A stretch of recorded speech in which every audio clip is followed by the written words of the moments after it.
بەخشینی مۆڵەتی زانستی مەلایەتیە لە گوندی خەتەی ناوچەی خۆشناوەتی بە دەرچوانی حوزرا. نەبەز بورهان لە کەرکووکەوە هاتۆتە ئێرە و بە دوای زانستی شەرعیدا دەگەڕێت. دوا وێستگەی خوێندنی گوندی خەتێ بووە. لێرە مۆڵەتی مەلایەتی لە سەردەستی مامۆستا تاهیر بەحرکەیی پێدرا. زمان و دەست و چاو و دەم هەمووی لاڵە یعنی لە ئاس دەربڕینی ئەو خۆشیە بەڕاستی هیچ خۆشیەک نییە بەرامبەری ئەو خۆشیە بکاکەوە خۆشی وەرگرتنی ئیجازەنامێ و چوونە ڕیزی خزمەتکردنی عولەمایانی ئیسلامەوەیە.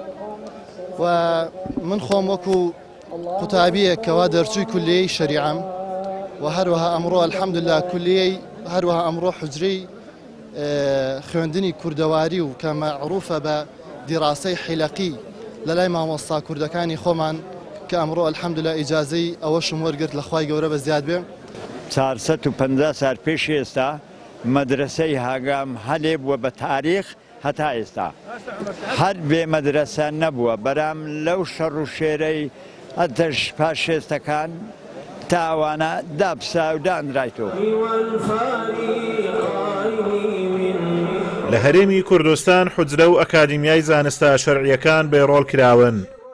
مامۆستایانی ئاینی داوا دەکەن حوجرەکانی کوردستان جارێکی دیکە گرنگیان پێ بدرێتەوە و بنیات بنرێنەوە.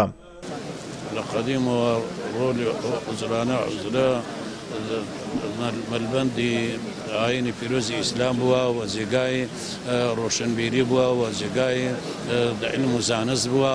ئەو خەڵکانە کە پێگەیشتینە و پێرە خوێندەواری بووینە هەمووی لەو حوجرانە دەرچوینە و خوێندەواری ئاینی و سەقافەت لەو حوجرانە و لەو مزگەوتانە دەرچوینە ڕۆلی زۆر گرنگیان هەیە و پێویستە زیاتر پەرایان پێ بدرێ و ئێمە ئەگەر بەتەمای ئەوە بنجارشکە عیلم و زانست و عیرفان ڕوو لە زیاتر بکات و گەشە بکاتن دەبێ هەموو لایەکمان هەوڵ بدەین ئەو حوجرانە جارێکی دیکە بنیاد دێنەوە.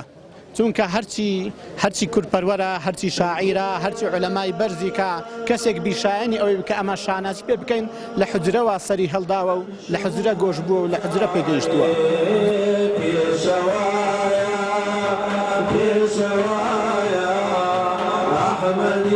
ئەگەرچی لە گوندی خەتێ بەردەوام قوتابیانی حوجرە هەن بەڵام لە دوای ساڵی 1972ەوە ئەمە یەکەمین ئاهەنگی بڕوانامەی زانستی مەلایەتیە کە بە دەرچوانی حوجرە دەدرێت. لە ساڵی 2001ەوە جارێکی دیکە و سەر لە نوێش حوجرە لەلایەن حاجی حوسێن دانیشتووی گوندی خەتێوە دانرایەوە. ئازادۆمەراوی کەناڵی ئاسمانی پەیام گوندی خەتەی ناوچەی خۆشناوەتی.